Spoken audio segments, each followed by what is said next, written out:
नमस्कार साथियों, उम्मीद है कि आप लोग अच्छे होंगे।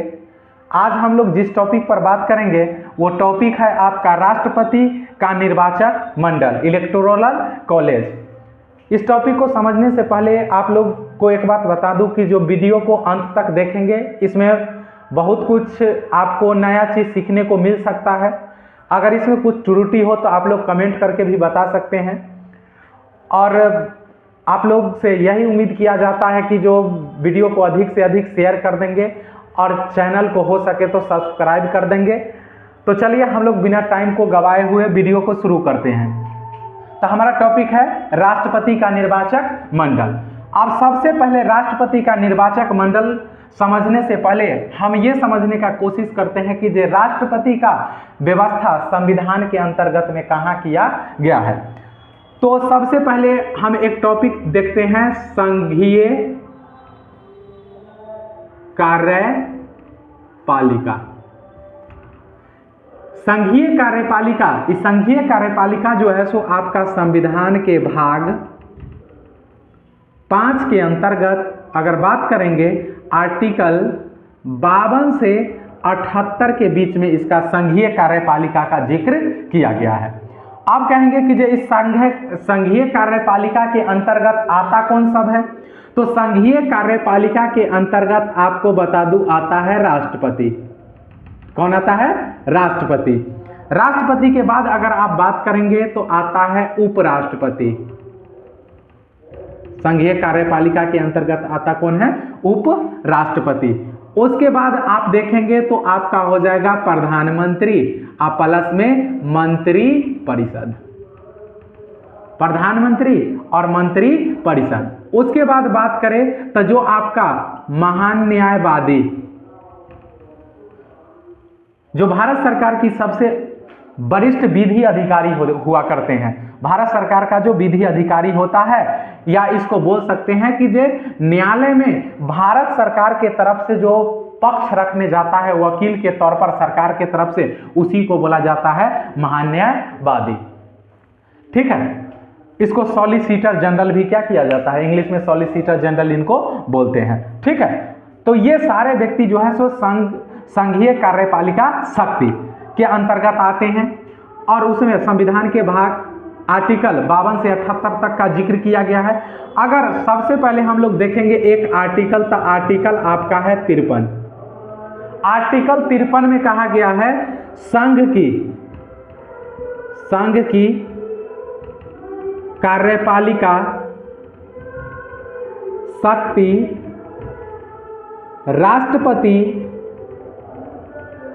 राष्ट्रपति में निहित होगा। ठीक है, संघ की कार्यपालिका शक्ति राष्ट्रपति में निहित होगा। इसके अलावा आप देखेंगे तो राष्ट्रपति को अन्य शक्ति भी है। जैसे आप एक तो ये हो गया आपका कार्यपालकीय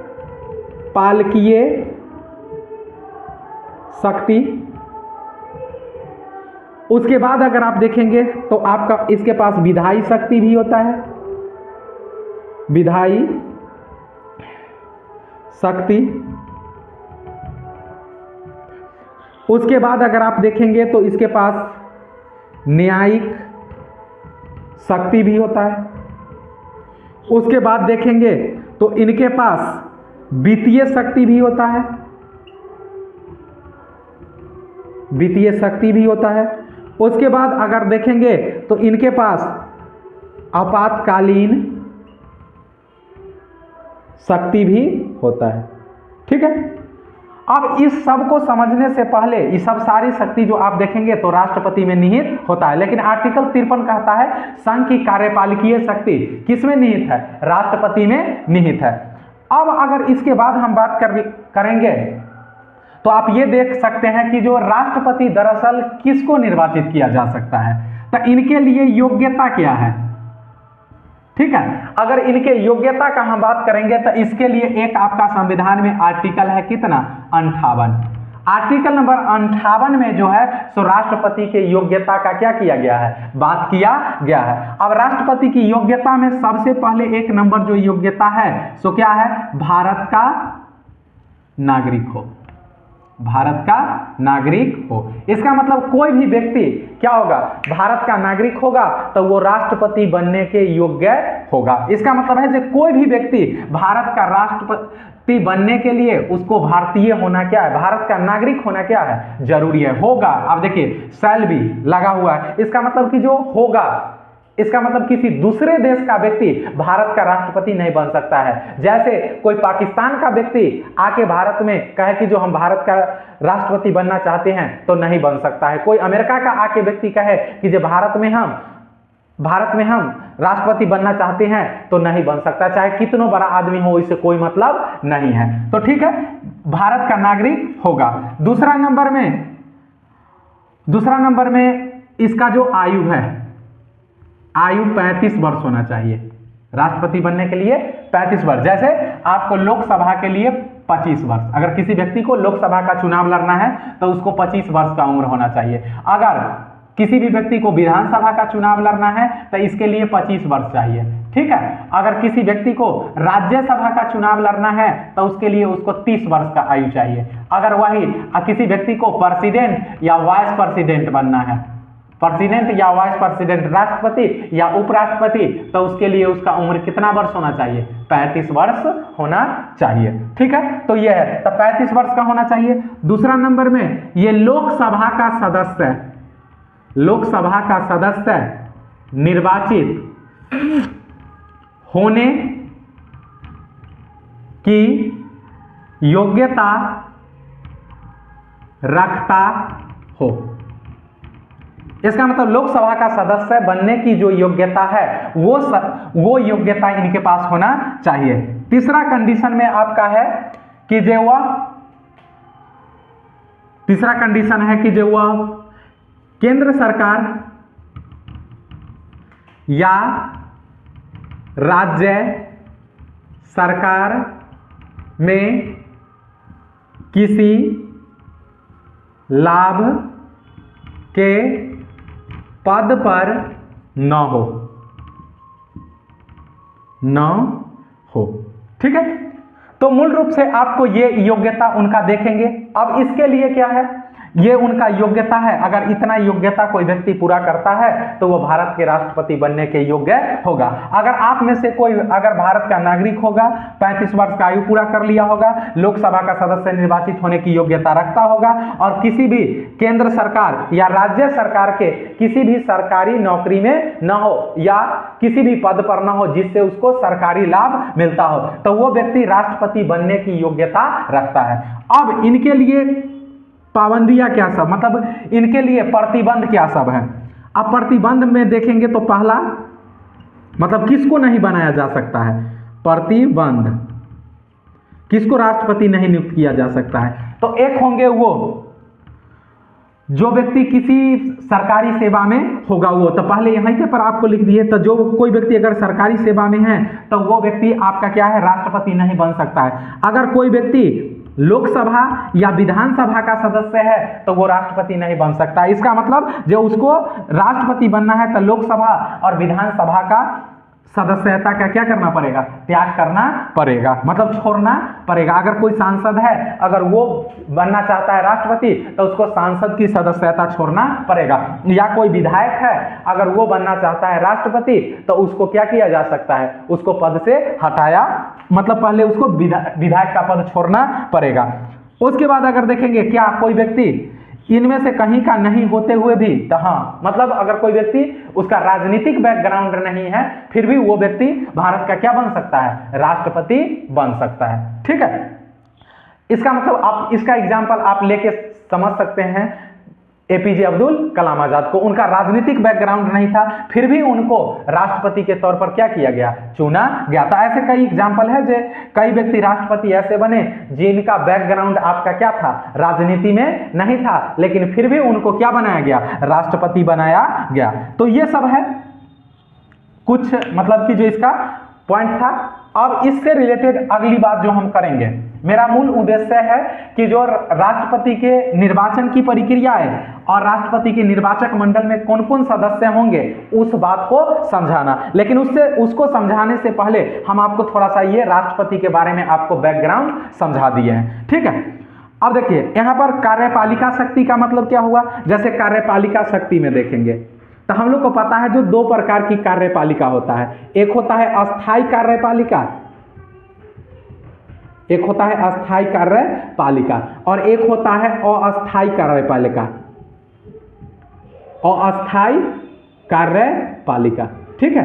तो आप कहेंगे अस्थाई कार्यपालिका, अस्थाई कार्यपालिका में कौन आता है, तो अस्थाई कार्यपालिका में आपका प्रधानमंत्री सहित मंत्री परिषद, मंत्री परिषद।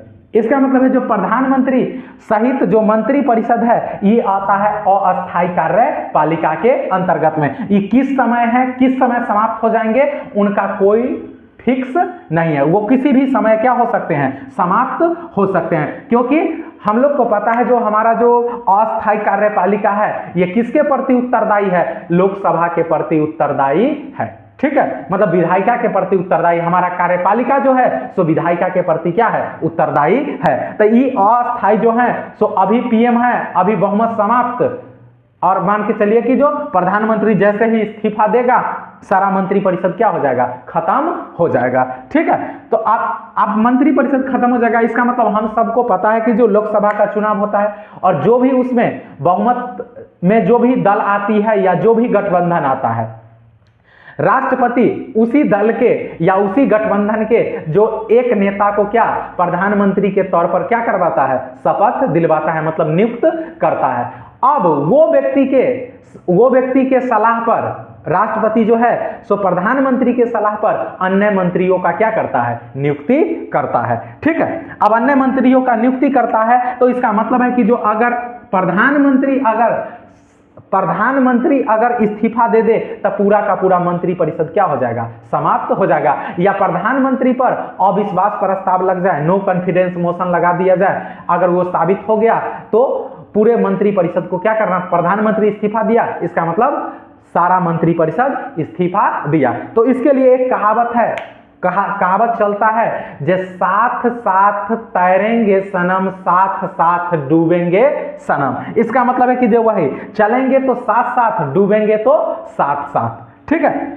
अब उसके बाद क्या है आपका अस्थाई कार्यपालिका। अस्थाई कार्यपालिका में अगर आप देखेंगे तो जैसे आपका IAS हो गए, IPS हो गए, IFS हो गए, ये सब जो आते हैं ये सब किस में आते हैं, अस्थाई कार्यपालिका में। इनका देखेंगे कि जो इनका कोई भी सरकार आए जाए उससे इनको कोई फर्क पड़ता नहीं है। इनके लिए जो टाइम ड्यूरेशन है, इनका जो कार्यकाल है जितना दिन का है उतना दिन का क्या है, फिक्स है, बशर्ते ये अपना काम सही से करे। इन पर किसी प्रकार का भ्रष्टाचार या किसी प्रकार का धोखाधड़ी का अगर आरोप नहीं लगे तो इनको कोई दिक्कत नहीं है, ये अस्थाई तौर पर बने हुए रहते हैं। तो हम सभी को पता है कि जो राष्ट्रपति को कार्यपालिका शक्ति किस प्रकार की है, जैसे हम सबको पता है पीएम को नियुक्त कौन करता है, राष्ट्रपति, और पीएम के सलाह पर अन्य मंत्रियों की नियुक्ति कौन करता है, राष्ट्रपति। तो इसका मतलब है प्रधानमंत्री की नियुक्ति राष्ट्रपति कर रहा है, तो इसका एक कार्यपालिका शक्ति हो गया, ठीक है। अब उसके बाद अगर आप देखेंगे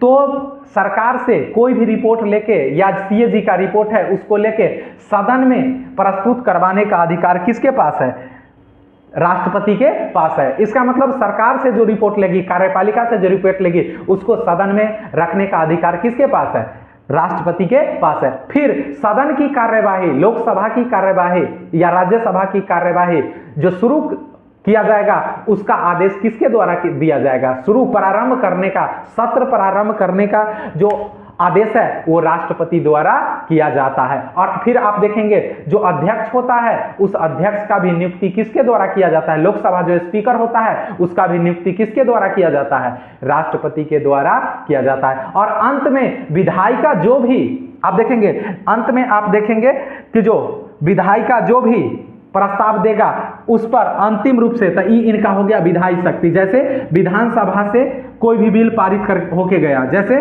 लोकसभा किसी बिल को पारित कर दिया, विधानसभा को पारित कर दिया, और जब तक इस पर राष्ट्रपति का सिग्नेचर नहीं होगा तब तक आप मान के चलिए कि जो वो बिल फाइनल नहीं माना जाएगा, मतलब तब तक वो अधिनियम नहीं बनेगा, तब तक कानून नहीं बनेगा। तो उनका ये हो गया कौन सी शक्ति, विधायी शक्ति। इसके अलावा जैसे आप देखेंगे कि जो राष्ट्रपति के पास ये अधिकार था कि जो राज्यसभा में अपना कितना सदस्य मनोनीत करे, 12 सदस्य मनोनीत करे। ठीक है, राज्यसभा में 12 सदस्य मनोनीत करे। तो वर्तमान में देखेंगे तो राज्यसभा में राष्ट्रपति द्वारा 12 सदस्य क्या किया जाते हैं, मनोनीत किए जाते हैं।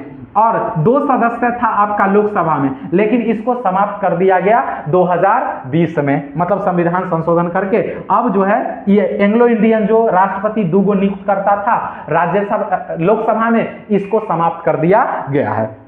फिर न्यायिक शक्ति में देखेंगे तो हम लोग को पता है जो सुप्रीम कोर्ट या हाई कोर्ट के जितने जज होते हैं उस सब का नियुक्ति कौन करता है, राष्ट्रपति करता है। तो जज की नियुक्ति राष्ट्रपति करता है, इसका मतलब इसके पास राष्ट्रपति के पास ही कौन सी शक्ति हो गया, न्यायिक शक्ति। फिर हम सबको पता है कि जो राष्ट्रपति के पास जो है सो क्षमादान की शक्ति है। क्षमादान की शक्ति कहने का मतलब क्या हो गया, जे अगर सुप्रीम कोर्ट किसी को सजाए मौत दिया है तो उस सजा को जो है सो राष्ट्रपति क्या कर सकता है, माफ भी कर सकता है, उसको आजीवन कारावास में भी क्या कर सकता है, बदल सकता है। मतलब उसके सजा को कम भी कर सकता है या उसके सजा को पूरी तरह से माफ भी कर सकता है। इसका मतलब मौत की सजा किसी को अगर दिया गया है तो वो सिर्फ अगर देश भारत में कोई माफ कर सकता है तो वो माफ कर सकता है सिर्फ कौन, भारत के राष्ट्रपति।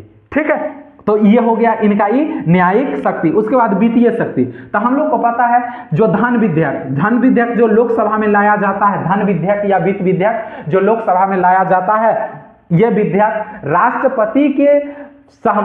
राष्ट्रपति के आदेश पर ही लोकसभा में क्या किया जाता है, लाया जाता है। अब कौन सा विधेयक धन विधेयक होगा या किसको धन विधेयक माना जाएगा या नहीं माना जाएगा, इसको तय करते हैं लोकसभा स्पीकर। और धन विधेयक जब भी लाया जाएगा तो लोकसभा में ही लाया जाएगा, राज्यसभा में धन विधेयक नहीं लाया जाता है। इसका मतलब आप कहेंगे धन विधेयक पर एकाधिकार जो है सो राज्यसभा का है, हाँ आप लोकसभा का है। धन विधेयक पर एकाधिकार जो होता है सो लोकसभा, अगर राज्यसभा में वो जाता भी है तो राज्यसभा को सीमित शक्ति है। राज्यसभा उसमें किसी सुधार करने का सुझाव दे सकता है, भले उसको लोकसभा माने या नहीं माने। और 14 दिन के अंदर धन विधेयक को लोकसभा के पास फिर से राज्यसभा को भेजना पड़ेगा। अगर नहीं 14 दिन के भीतर भेजा तो मान लिया जाएगा कि जो राज्यसभा उस विधेयक को पारित कर दिया, चाहे वो भेजे या न भेजे। अगर वो सुझाव के साथ भेजता भी है तो वो लोकसभा की ये होता है कि जो उस सुझाव को वो माने या न माने। ठीक है, तो इनका वित्तीय शक्ति हो गया।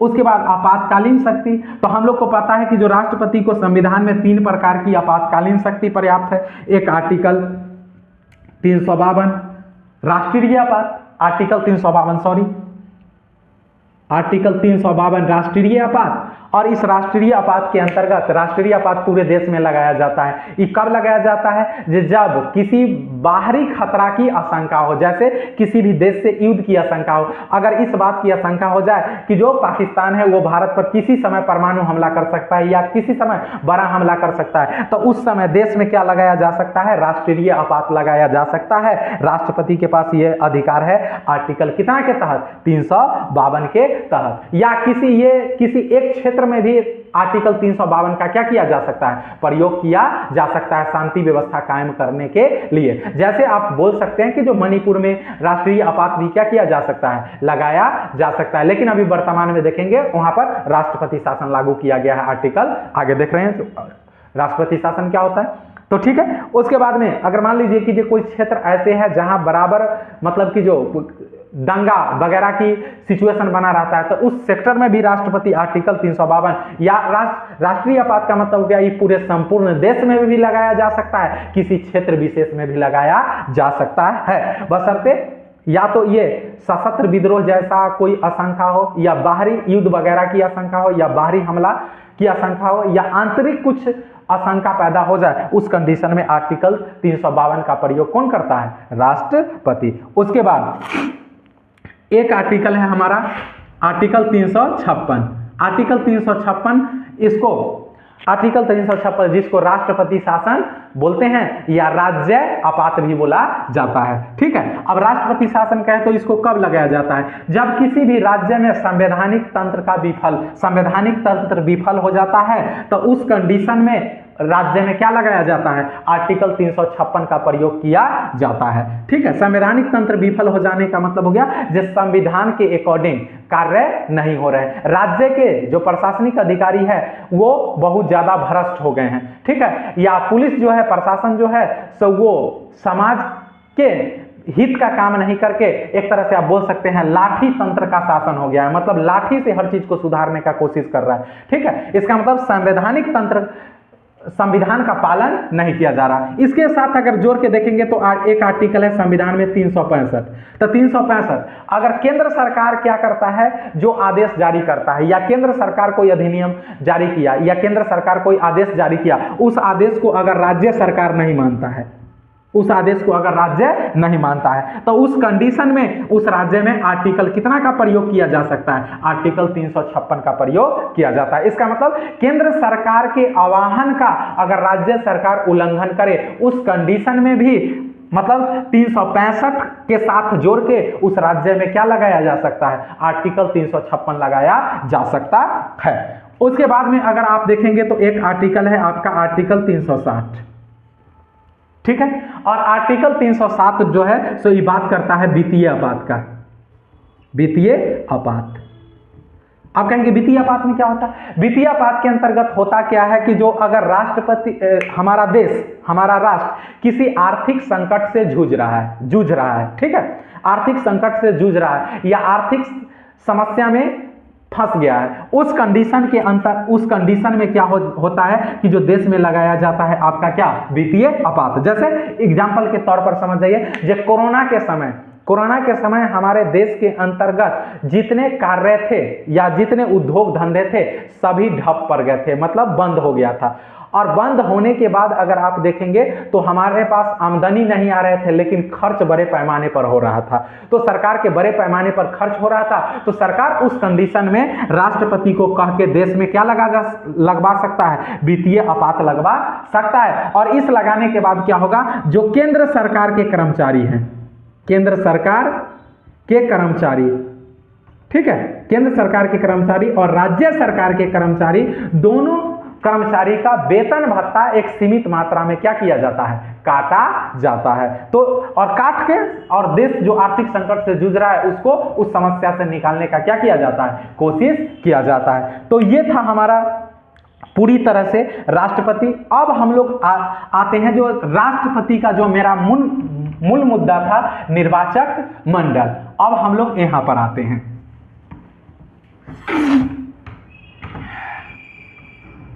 अब यहां पर आएंगे तो सबसे पहले हम लोग देखते हैं निर्वाचक मंडल। यह लिखा हुआ है इलेक्टोरल कॉलेज, इसमें भाग कौन कौन लेगा। तो सबसे पहले जो होता है निर्वाचक मंडल, राष्ट्रपति के चुनाव में जो सदस्य भाग लेंगे, राष्ट्रपति के चुनाव में जो सदस्य भाग लेंगे और वो सदस्यों का जो आपका क्या होता है, समूह होता है, उसको बोला जाता है निर्वाचक मंडल। तो निर्वाचक मंडल में एक तो आप को लेंगे लोकसभा का सदस्य, मतलब संसद का दोनों सदन का निर्वाचित सदस्य, ठीक है। तो सीधे समझिए लोकसभा का सदस्य और राज्यसभा का सदस्य और विधानसभा का सदस्य। लेकिन ध्यान रखिएगा कि जो इसमें निर्वाचित सदस्य भाग नहीं लेंगे, निर्वाचित सदस्य भाग नहीं लेंगे, सॉरी मनोनीत सदस्य भाग नहीं लेंगे, निर्वाचित सदस्य क्या करेंगे, भाग लेंगे। तो हम लोग को पता है कि जो लोकसभा के टोटल सीट कितना है, तो 543। तो लोकसभा से जो सदस्य आएंगे 543 लोकसभा के निर्वाचित सदस्य है। लेकिन आप ध्यान रखिएगा कि जो वर्तमान जो राष्ट्रपति का चुनाव हुआ है द्रौपदी मुर्मू का, उनमें 542 सांसद ही भाग लिए थे। लेकिन आप इसके लिए ज्यादा टेंशन लेने का जरूरत नहीं है। उसके बाद अगर आप देखेंगे तो राज्यसभा, तो राज्यसभा का 233 सदस्य भाग लेते हैं। तो आप तो कहेंगे कि जो राज्यसभा में 250 सीट है, तो आपको एक बात पता होना चाहिए, राज्यसभा में 250 सीट है, तो 250 में से जो है सो 12 सदस्य राष्ट्रपति द्वारा मनोनीत किया जाता है। कितना सदस्य, 12 सदस्य। तो अभी आपको बताए हैं जो ये 12 सदस्य भाग नहीं लेगा, सिर्फ भाग कितना लेगा, 233 सदस्य क्या होते हैं, निर्वाचित होते हैं। तो ये 233 सदस्य जो होगा निर्वाचित होंगे, यही भाग लेंगे, ये 12 सदस्य मनोनीत भाग नहीं लेंगे। उसके बाद देखेंगे तो विधानसभा से आपका टोटल सदस्य जो आते हैं 4120 शायद यही 4120 सदस्य टोटल विधानसभा से आते हैं। तो आप कहेंगे कि जो इनके टोटल निर्वाचक मंडल में जो सदस्यों की संख्या होता है, ये टोटल सदस्य की संख्या कितना हो जाएगा? तो टोटल सदस्यों की संख्या आप जोड़ेंगे तो 6, 7, 8, उसके बाद में हो जाएगा आपका 8, 4, मतलब टोटल सदस्यों की संख्या जो होता है सो 4896 सदस्य जो होता है सो भारत के राष्ट्रपति के चुनाव में क्या लगते पार्टिसिपेट करते हैं, मतलब भाग लेते हैं। ये कुल वोट का वैल्यू नहीं हुआ, मतलब कुल जो सदस्य होंगे उनका संख्या होगा। वोट तो लेंगे, मत तो लेंगे, तो मत तो बहुत ज्यादा आएगा, लेकिन कुल सदस्य जो भाग लेते हैं राष्ट्रपति के चुनाव में हमारे देश में इतना लेते हैं। लेकिन आप देखेंगे अमेरिका में राष्ट्रपति का चुनाव होता है तो उसमें प्रत्येक राज्य से 2-2 सदस्य जाते हैं। तो आपको पता है जो प्रत्येक राज्य से 2-2 सदस्य जाएंगे तो वहां पर टोटल 50 है। तो 50 में से जो है सो आपका एक तरह से मान लीजिए कि जो 48 राज्य से जाते हैं 2-2 सदस्य, तो 48 दूना 96 और उधर 5 सदस्य और आते हैं, एक जगह से 3 गो और एक जगह से 2 गो। तो ठीक है, तो इस तरह से कुल मिला के अगर एक जगह से तो कुल मिला देंगे तो वहां राष्ट्रपति के चुनाव में टोटल सदस्य जो भाग लेंगे वो लेंगे आपका कितना, 100, शायद 2 सदस्य भाग लेते हैं, 1-2 का ही माइनस होता है। ठीक है, और हमारे देश में राष्ट्रपति के चुनाव में कुल सदस्य जो भाग लेते हैं वो इतना सदस्य भाग लेते हैं। अब इनका अगर हम लोग देखेंगे कि जो वोट का वैल्यू अगर काउंट करेंगे तो अगर इनका प्रिंसिपल देखेंगे, सिद्धांत, ठीक है, तो सिद्धांत क्या कहता है, जे सभी राज्यों के विधानसभा, सभी राज्यों के विधान सभा के सदस्यों का मत का मूल्य बराबर होगा। सभी राज्यों के विधानसभा के सदस्यों के, मतलब सभी सदस्यों के मत का मूल्य क्या होगा, समान होगा। दूसरा प्रिंसिपल कहता है जो विधायकों और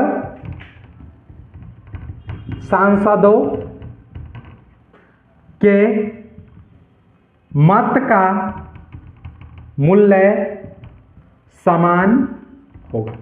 दो प्रिंसिपल काम करता है। इसका मतलब जितना राज्य हो गया उस सभी राज्य के, जितने राज्य हो गए उस सभी राज्य के जो विधायक होंगे उस सभी राज्य के विधायक के वोट का वैल्यू क्या होगा, बराबर होगा। और यहां तक कि एक राज्य के अंतर्गत जितने विधायक हैं उनका भी वोट का वैल्यू क्या होगा, बराबर होगा। इसका मतलब हो गया, और विधायकों और सांसदों के वोट का वैल्यू क्या होगा, बराबर। और सांसद का मतलब हो गया यहाँ पर सांसद के दोनों सदन, लोकसभा और राज्यसभा। ठीक है, लोकसभा और राज्यसभा, इन सब का वोट का वैल्यू क्या होगा, बराबर। लेकिन आप देखेंगे सिद्धांत में तो ऐसा है लेकिन व्यवहार में ऐसा नहीं है। आप ये चीज देख सकते हैं, जो बिहार के या यूपी के एक विधायक के मतों की संख्या क्या हो सकता है, अधिक हो सकता है, क्योंकि यूपी में जनसंख्या क्या है, ज्यादा है। वहीं की अगर आप गोवा का बात कर लेंगे तो गोवा के एक विधायक के मतों की संख्या क्या हो सकता है, कम हो सकता है। आप कहेंगे इसको निकाला कैसे जाता है, ये बात आपको आ गया समझ में। सिद्धांत के स्तर पर सभी राज्यों के विधानसभा के जो सदस्य होंगे उनका जो वोट का मूल्य होगा वो क्या होगा, वोट का वैल्यू होगा, वो बराबर होगा। और विधायकों और सांसदों में तुलना करेंगे तो दोनों के वोट का वैल्यू क्या होगा, बराबर होगा। अब अगर हम लोग बात करें तो आप कहेंगे ये होता कैसे है, तो जैसे एक विधायक के वोट का वैल्यू निकालना है, एक विधायक किसी राज्य का मान लीजिए, विधायक के वोट का वैल्यू, मूल्य, तो सीधा सा फॉर्मूला होता है, जे राज्यों की कुल जनसंख्या बट्टा निर्वाचित विधायकों की कुल संख्या। और संख्या, और इसको 1000 से भाग दे देते हैं। भाग इसीलिए क्योंकि संख्या बड़ा आ जाएगा। जैसे मान लीजिए कि जे किसी राज्य की जनसंख्या है, मान लीजिए कि जे किसी राज्य का जनसंख्या है 4 करोड़। कितना है? 4 करोड़। तो इकाई, दहाई, सैकड़ा, हजार, 10,000, लाख, 10 लाख, करोड़। या मान लीजिए ना किसी राज्य का जनसंख्या है आपका 20 करोड़। किसी राज्य का जनसंख्या कितना है? 20 करोड़। इकाई, दहाई, सैकड़ा, हजार, 10,000, लाख, 10 लाख, करोड़, 10 करोड़। ठीक है। और यहां पर जो सीटों की संख्या है मान लीजिए 400 है। सीटों की संख्या कितना है? 400। तो टोटल जो निर्वाचित विधायक है उनकी संख्या कितना है? 400। आप कहेंगे 2 जीरो से 2 जीरो काट दिए, और इसको अगर काटिएगा तो 4 पंचे 20। 4 पंचे कितना हो गया? 20। अब 4 पंचे 20 हुआ, उसके बाद 1 गो, 2 गो, 3 गो, 4 गो, 5 गो। इसका मतलब हो गया जो एक विधायक है वो कितना वोट लेके जा रहा है? इकाई, दहाई, सैकड़ा, हजार, 10,000, लाख, मतलब 5 लाख वोट लेके जा रहा है। आप समझ जाइए, एक विधायक 5 लाख वोट लेके बेचारा है, इतना भारी भरकम कैसे जाएगा? तो इसको शॉर्ट करने के लिए मैकेनिज्म निकाला गया कि जो 1000 से इसको भाग दे दीजिए ताकि ये क्या हो जाए? शॉर्ट हो जाए। अब 1000 से इसको भाग दे देंगे तो 1000 से भाग दे दिए तो ये संख्या कितना निकल गया? 500।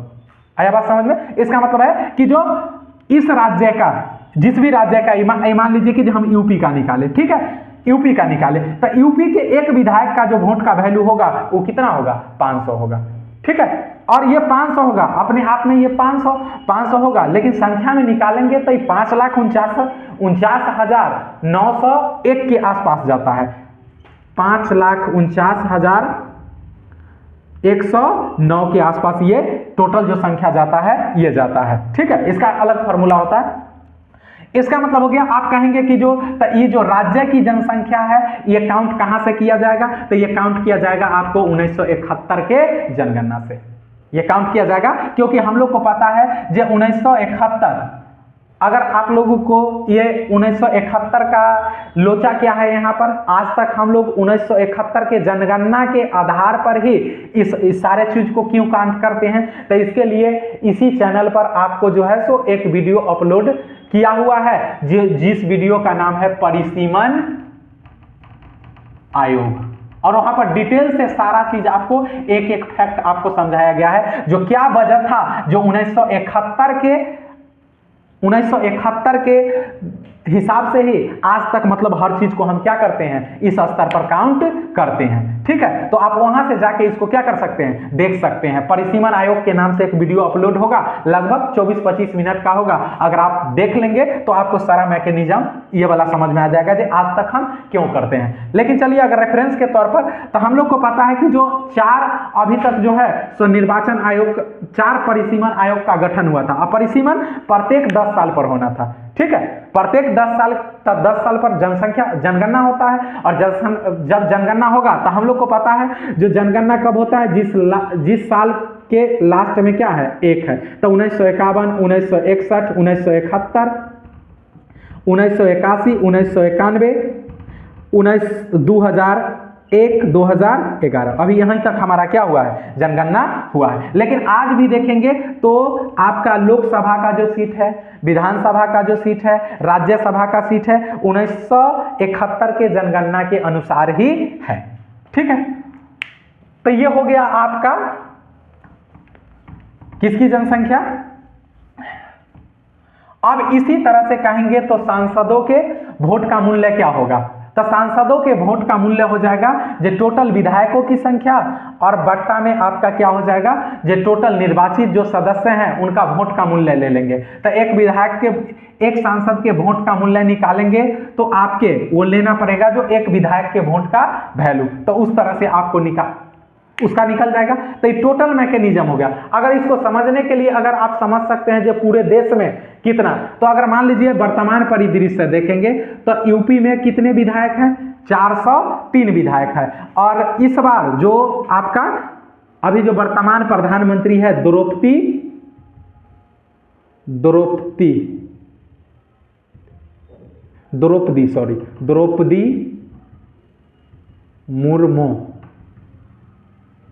मुर्मू, इनके चुनाव में अगर देखेंगे तो आप अगर यूपी का लेंगे तो यूपी में हम लोग को पता है जो 403 सीट है, लेकिन इस चुनाव में जो भाग लिए थे 402 विधायक लिए थे। ठीक है, बिहार में भी वही कंडीशन है। बिहार के 200 कितना थे, 243, सॉरी, बिहार के 242 विधायक इसमें भाग लिए थे।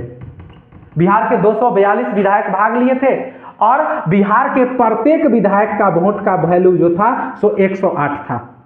बिहार के प्रत्येक विधायक का वैल्यू 107। वही अगर उत्तर प्रदेश का ले लेंगे 108 नहीं सॉरी 173 विधायक के प्रत्येक, बिहार के प्रत्येक विधायक का वोट का वैल्यू 173। तो बिहार के कुल विधायक आपका कितना है 242। उसके बाद अगर उत्तर प्रदेश का ले लेंगे तो उत्तर प्रदेश का है आपका 403 और यहां पर प्रत्येक जो आपका विधायक है इनका वोट का वैल्यू है 208।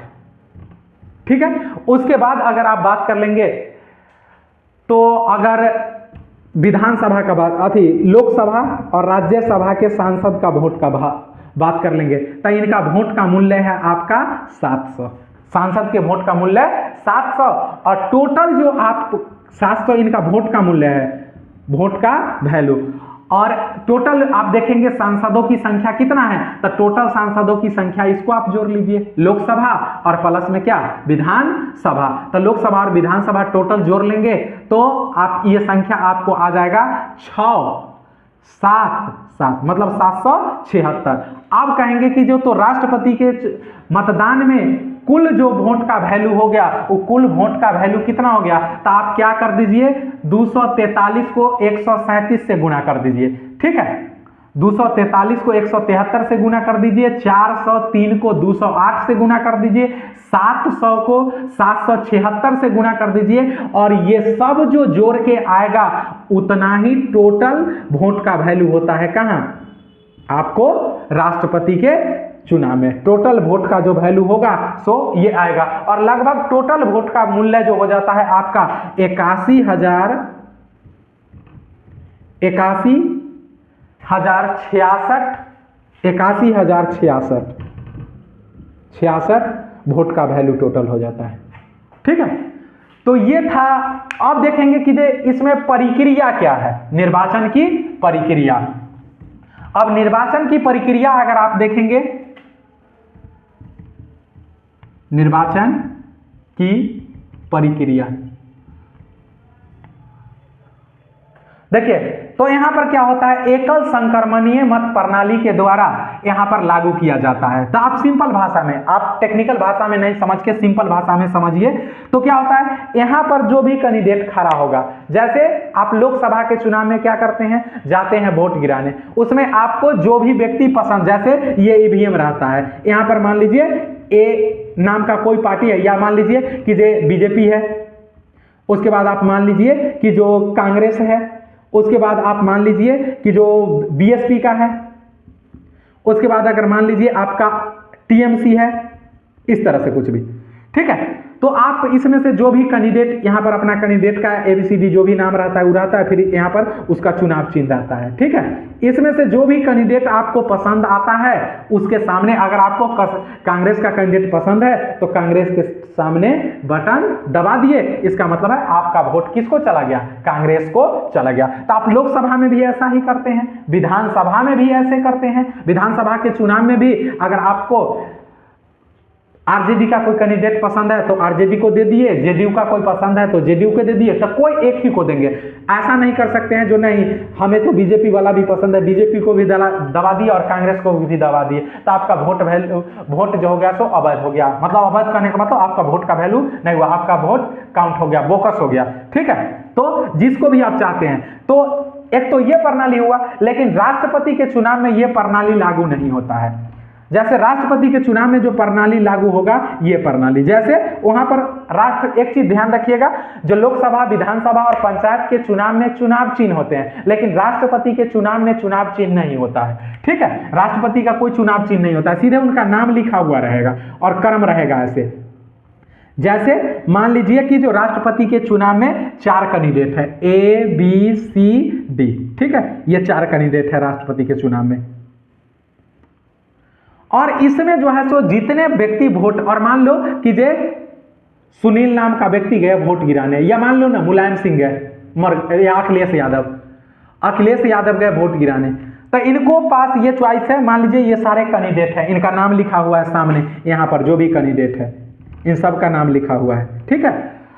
इनको वोट देना पड़ेगा, सभी को वोट देना पड़ेगा, और सभी के वोट देने का मतलब हो गया जे वरीयता का क्रम इनको क्या करना पड़ेगा, चूज करना पड़ेगा। अब कहेंगे वरीयता कैसे, तो वरीयता जैसे कई बार हम लोग को जीवन में होता है कि जो किसी का चुनाव करना है तो उसमें भी प्रेफरेंस दिया जाता है। जैसे आप यूपीएससी का फॉर्म भरेंगे तो यूपीएससी में क्या है, जितने कैंडिडेट है, जब डीएफए आपसे भरवाएंगे तो उसके बाद उसमें पता क्या चलता है, जितने कैंडिडेट है एक एक करके वो सारा कैंडिडेट आपको 25-26 के आसपास कैंडिडेट है, ये सारे कैंडिडेट को आपको क्या करना पड़ता है, भरना पड़ता है। जैसे आप प्रेफरेंस देंगे जी हाँ, एक नंबर में हमको यूपी चाहिए, यूपी कैडर में जाना चाहते हैं, दूसरा नंबर में बिहार जाना चाहते हैं, ठीक है, तीसरा नंबर में मान लीजिए आस पड़ोस का कोई ले लीजिए झारखंड जाना चाहते हैं, उसके बाद मान लीजिए चौथा नंबर में दिल्ली जाना चाहते हैं, पांचवा नंबर में, इसी तरह से टोटल जितने कैडेट है आपको भरना चाहेंगे। और अंत में आप क्या करेंगे, जब कहीं नहीं मिलेगा तो नागालैंड भी क्या करेंगे, चूज कर लेंगे, नागालैंड कैडेट अपवाद स्वरूप, लेकिन पहले नहीं, ठीक है। तो ये प्रक्रिया चलता है, तो यहां पर भी आपको क्या करना पड़ेगा, प्रेफरेंस देना पड़ेगा। कई बार हम लोग के जीवन में भी होता है कि जो अगर व्यक्ति का भी चुनाव करना है तो ये भी तो डर रहता है ना, जो हम किसी व्यक्ति को चुने और सामने वाला भी हमको चुने, ये तो कोई जरूरी नहीं है। तो हम लोग क्या करते हैं, खतरा को भांपते हुए अपना जो है सो बैकअप ऑप्शन साथ में लेके क्या है, चलते हैं। तो जैसे मान लो ये भाई साहब आए वोट गिराने और ये कहे कि जो चलो भाई हम, तो इस चारों में से पहला मेरा चॉइस है कि जो हमको बी पसंद है, अगर बी नहीं तो सी पसंद है, तो दूसरा नंबर दिए सी को।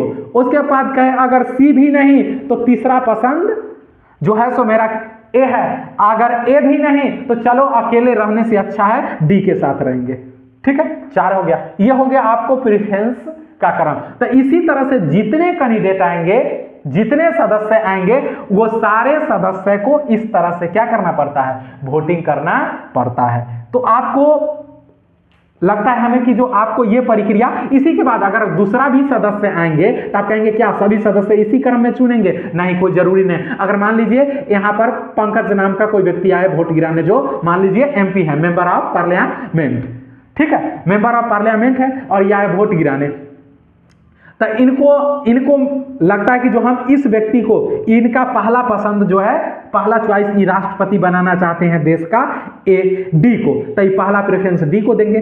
उसके बाद इनका चॉइस है अगर पहला नहीं बन पाया तो हम दूसरा प्रेफरेंस इसको देंगे, ए को, तो ए को दे सकते हैं। इसके बाद इनको लगता है कि हम तीसरा प्रेफरेंस सी को दे सकते हैं तो सी को दे सकते हैं। उसके बाद इनको लगे कि जो नहीं, अगला प्रेफरेंस हम बी को देंगे तो बी को। तो इसी तरह से सारे सदस्य आएंगे, अपने अपने हिसाब से इसका क्या करेंगे, वोटिंग करेंगे। तो ये तो हो गया आपकी वोटिंग की प्रक्रिया।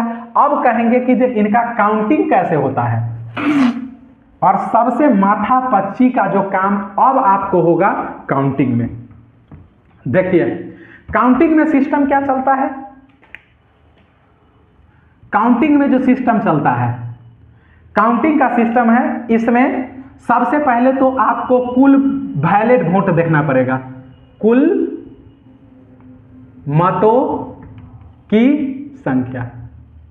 तो कुल मत आपको देखना पड़ेगा, जो कुल कितना सदस्य क्या कर रहे हैं, वोट, कुल वोट का वैल्यू कितना है। तो सबसे पहले कुल वोट का वैल्यू, जैसे हम लोग को समझने के लिए सबसे अच्छा रहता है कि जो ABCD कुछ भी संख्या लेके हम समझ सकते हैं, 100 भी लेके समझ सकते हैं, 1000 भी लेके समझ सकते हैं, 2000 भी लेके समझ सकते हैं, 50,000 भी लेके समझ सकते हैं। लेकिन हम सबको पता है कि जो 100 पर निकालना हम लोग के लिए थोड़ा कैलकुलेशन करना क्या होता है, आसान होता है। लेकिन चलिए 100 नहीं, हम लोग कुल वोट का वैल्यू 2000 लेके चलेंगे, ठीक है।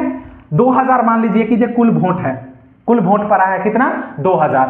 अब इस 2000 में से क्या करेंगे, अब 2000 में से मान लीजिए सबसे पहले यहां पर कोटा सिस्टम चलता है। अब कोटा कहे तो क्या होगा, तो कोटा सिस्टम कहने का मतलब हो गया, जो इसमें क्या होता है, कोटा, कोटा बराबर हो जाएगा जो कुल वोट का वैल्यू है 100, कुल वोट का वैल्यू है 100, तब वोट का वैल्यू हम लोग कितना ले रहे हैं, 2000, वोट का वैल्यू कितना है, 2000।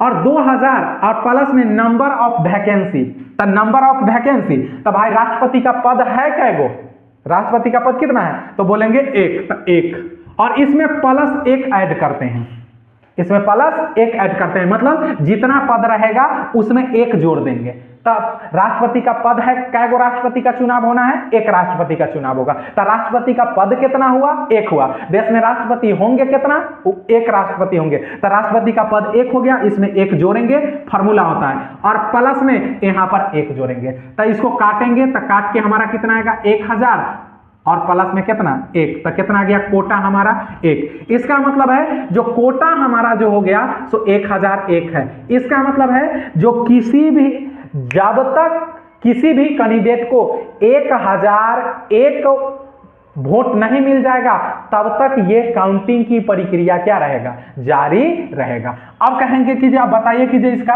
काउंटिंग कैसे होता है, तो आप मान लीजिए कि जो पहले हम लोग बताएं कि जो 4 कैंडिडेट का एग्जांपल लेके समझे, तो 4 कैंडिडेट का ही एग्जांपल लेके हम लोग क्या करते हैं, समझते हैं। तो पहले आप इसमें क्या होगा, काउंटिंग में होगा कि जो पहले फर्स्ट राउंड का काउंटिंग होगा, फर्स्ट राउंड का क्या हो गया, काउंटिंग। फर्स्ट राउंड के काउंटिंग में मान लीजिए ए है आपका, बी है, सी है, तो फर्स्ट राउंड के काउंटिंग में ए को मिल गया मान लीजिए कि जो 600 वोट, ए को कितना मिल गया 600 वोट। मान लीजिए बी जो है, बी को मिला 500 वोट, 500 वोट, और उसके बाद मान लीजिए जो एक व्यक्ति है सी को मिला है 450 वोट। तो भाई कुल मिला के कितना हो गया, कुल मिला के वोट हमारा हो गया 1100 और 400, 1550, 1550 ही हुआ ना, नहीं हाँ 1500, 1100 और 400, तो 11 4 15, 1550, तो हमारे पास अभी वोट बचा कितना, या इसको ऐसा कर लीजिए, 1 मिनट थोड़ा सा, अगर मान लेते हैं कि जो ए को वोट मिला, आप मान लीजिए कि जो ऐसा राउंड फिगर में लेते हैं, इसको मान लीजिए कि जो 700 वोट मिला, ठीक है, इसको भाई साहब को मिला 600 वोट मिला, तो 1300 हो गया, और इनको दे दीजिए 400 वोट दे दीजिए, तो हो गया 13 4 17, और डी को दे दीजिए 300 वोट। देखिए ये लिखे हैं, लाइन में लिखे हैं, आप ये क्रम चेंज भी हो सकता है, कोई जरूरी नहीं है कि जो इसी क्रम में, ए को 300 भी मिल सकता है, बी को, इसमें से सबको किसी को कोई मिल सकता है, ठीक है, तो इसके लिए कोई दिक्कत नहीं है, लेकिन लिखे हैं। अब देख लीजिए कुल मत जो हो गया सो कितना हो गया, 2000 हो गया आपका, 700 और 1300 कितना 1100, ये 2000, तो 2000 कुल वोट का वैल्यू हो गया। तब फर्स्ट राउंड में ये वोट मिला सबको। अब फर्स्ट राउंड की काउंटिंग जब हुआ तो उसमें पहला प्रेफरेंस देने वाला व्यक्ति ए को कितना था, 2000 में से 700, पहला प्रेफरेंस, मतलब 700 व्यक्ति का एक नंबर चॉइस कौन कैंडिडेट था, ए। 600 व्यक्ति का जो पहला चॉइस था वो कौन सा कैंडिडेट था, बी। 400 व्यक्ति का पहला चॉइस कौन सा कैंडिडेट था, तो आप कहेंगे सी। 300 व्यक्ति का पहला चॉइस जो था से कौन सा कैंडिडेट था, तो आप कहेंगे डी। बात आया समझ में, यहां तक किसी को कोई दिक्कत। और इसके बाद अब चालू होगा, देखिए आप कहेंगे कि जो काउंटिंग था फर्स्ट राउंड का हो गया, लेकिन आप देखेंगे कोटा अभी किसी को 1001 नहीं पूरा है, और आपको पहले बताए हैं जो कोटा जब तक 1001 नहीं पूर जाएगा तब तक ये काउंटिंग की प्रक्रिया क्या होता रहेगा, चलता रहेगा। आप कहेंगे तो अब क्या करेंगे, तो अब करना कुछ नहीं है, अब सेकेंड राउंड की काउंटिंग होगा, सेकेंड राउंड की काउंटिंग। लेकिन ध्यान रखिएगा इसमें होता क्या है, सेकेंड राउंड की काउंटिंग जब होता है तो उसमें जिसके पास सबसे कम बहुमत होता है, जिसके पास सबसे कम वोट का वैल्यू होता है, उसको काम खत्म कर दिया जाता है। अब कहेंगे तो ये 300 वोट कहां जाएगा, ये 300 वोट जो है सो ट्रांसफर होगा किनके पास, ये 300 वोट ट्रांसफर होगा सी, बी और डी को। तो आप समझने के लिए समझिए, सेकेंड राउंड में आप डी को समाप्त कर रहे हैं, तो डी को जब समाप्त कर रहे हैं तो डी को समाप्त कर रहे हैं, तो डी के पास कुल वोट कितना था, 300। कहेंगे डी के पास कितना था, 300। तब ये 300 व्यक्ति जो था सो फर्स्ट प्रेफरेंस दिया था किसको, फर्स्ट प्रेफरेंस दिया था डी को। तो कन्फर्म है सेकेंड प्रेफरेंस किसको देगा, फर्स्ट प्रेफरेंस दिया था किसको, डी को। तो आप कंफर्म है कि ये 300 व्यक्ति सेकेंड प्रेफरेंस किसको देगा? सेकेंड प्रेफरेंस कंफर्म है कि जो ए को देगा, बी को देगा और सी को देगा। यही हुआ ना, ये 300 व्यक्ति का पहला चॉइस था किसको? डी को। तो दूसरा चॉइस किसका होगा? दूसरा चॉइस में इसमें से 300 में से कुछ व्यक्ति का ए भी हो सकता है, कुछ व्यक्ति का बी भी हो सकता है और कुछ व्यक्ति का सी भी हो सकता है। हम लोग कल्पना कर रहे हैं, ठीक है। तो अगर मान लीजिए इस 300 व्यक्ति का पहला चॉइस जो दूसरा राउंड 2 नंबर का चॉइस था, इसमें से 300 में से मान लीजिए 50 व्यक्ति जो चुना वो किसको दिया? आपको इसको दिया। उसके बाद में आप मान लीजिए कि ये 150 या 200 जो था सो आप किसको दिया? बी को। इस दूसरा 200 व्यक्ति था, उसका चॉइस सेकेंड चॉइस जो था सो बी था। और उसके बाद 50 व्यक्ति का जो दूसरा चॉइस था वो कौन था? सी था, सेकेंड राउंड के चॉइस में। अब क्या हुआ? अब ये जो कुल मत आया, इस मत को आप यहां पर जोड़ दीजिए और जब तक आप इसको जोड़ेंगे तो 50 जोड़ेंगे, इसको 2 जोड़ेंगे और इसमें 50 जोड़ेंगे। अब जोड़िए कि जो कुल मत 300 हो गया, 300 हो गया। अब ये फिगर फिलहाल रहने दीजिए। अब जोड़ के देखिए क्या किसी को जो है सो ये फर्स्ट राउंड की काउंटिंग था, ये सेकेंड राउंड की काउंटिंग है, ठीक है। अब देखिए जो क्या किसी भी कैंडिडेट को जोड़ के आपको 1001 पूर रहा है कि नहीं? इसका जोड़ेंगे तो 750। आपको पहले लगा होगा जो राष्ट्रपति ए बनने वाला है, ए के घर में मिठाई बनना शुरू हो गया। लेकिन कई बार इसी का उल्टा हो जाता है, जे मिठाई बन रहा था किसी के यहाँ और जब सेकेंड राउंड या थर्ड राउंड की काउंटिंग हुआ तो मिठाई ट्रांसफर हो गया किसी के यहाँ। बात आ रही कि नहीं समझ में? तो कोई जरूरी नहीं है कि जो चुनाव में क्या होगा ए ही राष्ट्रपति बनेगा। अभी आगे है तो कोई जरूरी नहीं है कि जब बाद में भी वो क्या रहे, आगे रहे। तो ये आ गया 750। इनका देखेंगे तो इनका वोट कितना हो गया? 800। इनका देखेंगे तो इनका कितना हो गया? 450। अब आपको लगता होगा सेकेंड राउंड के काउंटिंग में तो बी आगे हो गया, ठीक है। देखते हैं आगे क्या होगा। अभी कौन जीतेगा कुछ भी नहीं कहा जा सकता क्या। अब देखिए जो सेकेंड राउंड के काउंटिंग के बाद क्या सेकेंड राउंड के काउंटिंग के बाद किसी को भी मत 1001 मत आया तो कहेंगे नहीं आया, नहीं आया तो अब थर्ड राउंड की काउंटिंग शुरू होगा। अब राउंड क्या चलेगा? राउंड थर्ड चलेगा। अब देखिए मामला यहां से बहुत आपका जटिल होने वाला है क्योंकि हम लोग संख्या बहुत बड़ा लेके फंस गए हैं। लेकिन जो भी होगा देखेंगे, क्योंकि अगर 100 लेके बनाते तो इतना ज़्यादा लोचा नहीं लगता, लेकिन फिर भी समझने का कोशिश करते हैं।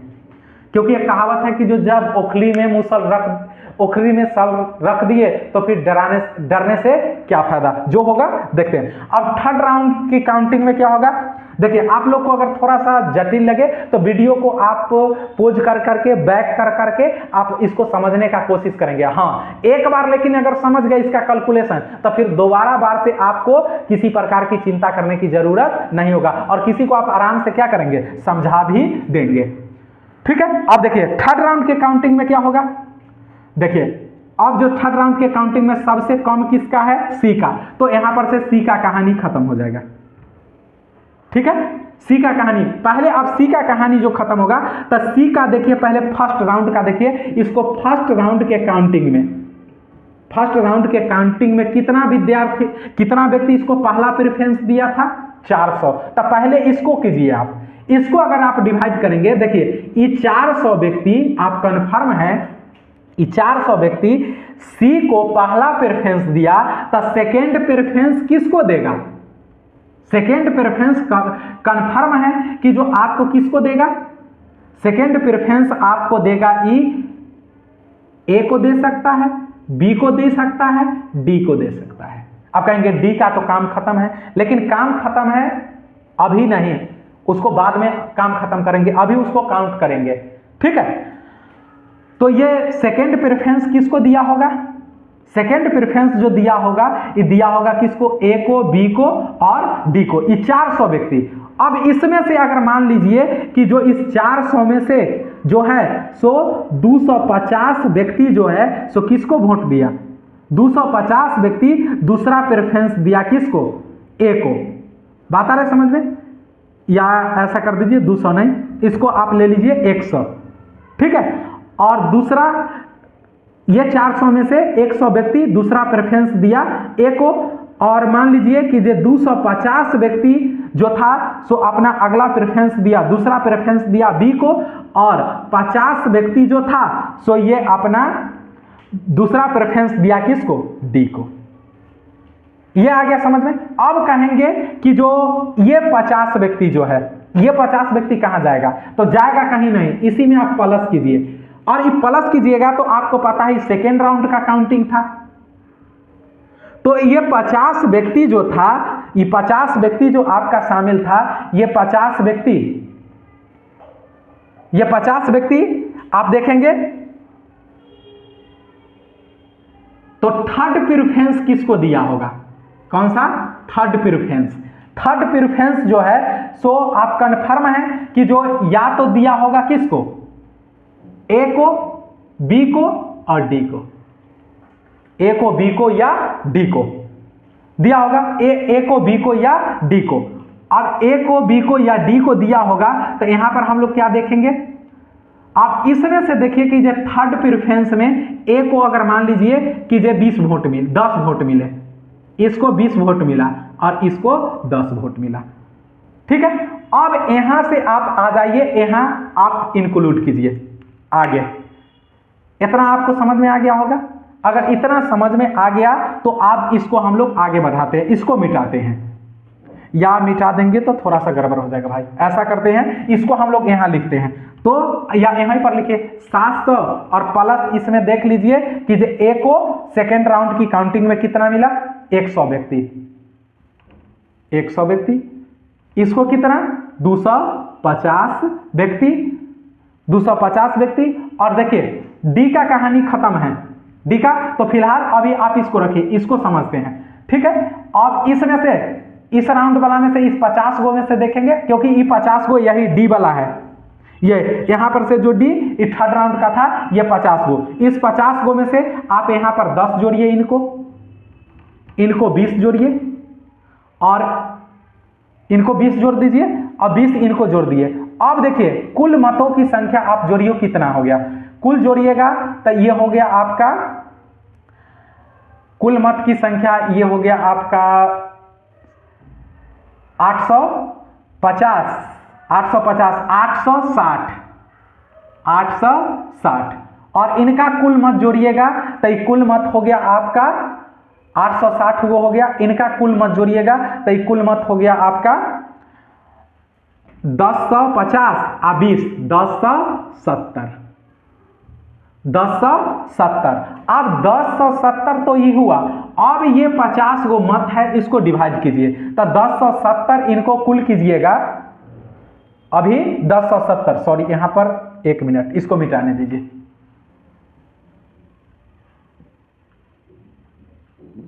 ठीक है। इनका टोटल आ गया आपका 1060, यस कितना आ गया 860 इनका आ गया। उसके बाद में इनका अगर आप काउंट करेंगे तो इनका टोटल हो गया 1070।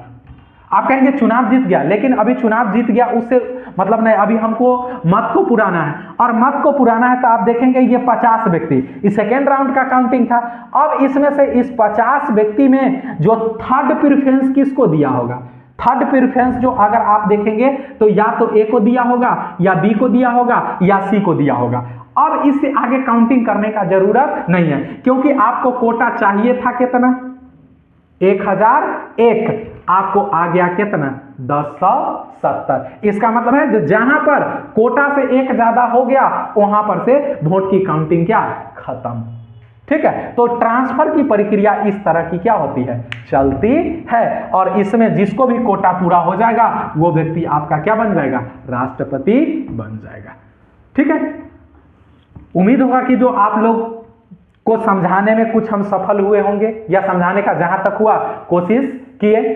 अब इसके अलावा अगर आप बात कर लेंगे तो कुछ ऐतिहासिक दृष्टिकोण से जो कुछ राष्ट्रपति हुए हैं जिनका चुनाव बहुत रोचक रहा है। तो एक तो आप 1957 में जो हमारे राष्ट्रपति हुए थे डॉक्टर राजेंद्र प्रसाद, राजेंद्र प्रसाद, इनके नाम पर कमाल का इतिहास है। ये जब इस समय चुनाव लड़े थे और चुनाव जो जीते थे, ये जीते थे 99.2% वोट से। ये क्या किए थे, इनको टोटल वोट जो आया था 99.2% वोट इनको मिला था। फिर एक रोचक जो है सो एक है आपका नीलम संजीवा रेड्डी, ठीक है। आपका क्या कहा जाता है, जो नीलम संजीवा रेड्डी, या रहने दीजिए, बहुत लंबा हो जाएगा, उसको अगले वीडियो में कवर करेंगे, ठीक है। तो इतना तक हम लोग को उम्मीद है कि आप लोग को समझ में आया होगा। अब इससे आगे हम लोग अगले वीडियो में मिलेंगे नए टॉपिक के साथ, और नए टॉपिक में वही जो आपको फंडामेंटल राइट जो शुरू किए हुए हैं उसका बेसिक आप लोग को पढ़ा चुके थे। बेसिक मतलब उसका पृष्ठभूमि पढ़ा चुके थे, और आर्टिकल आपको 12-13 पढ़ा दिया गया था। और हम लोग अब जो है सो मूल अधिकार के प्रकार से पढ़ना शुरू करेंगे। और प्रकार में आपको पता है जो मूल अधिकार जो है सो मूल संविधान में 7 प्रकार का था, लेकिन आपको वर्तमान में कितने प्रकार का है, 6 प्रकार का है। उसमें से पहला प्रकार है समानता का अधिकार। वहां से हम लोग अगला टॉपिक को पढ़ना शुरू करेंगे। तो जय हिंद साथियों, मिलते हैं फिर अगले वीडियो में।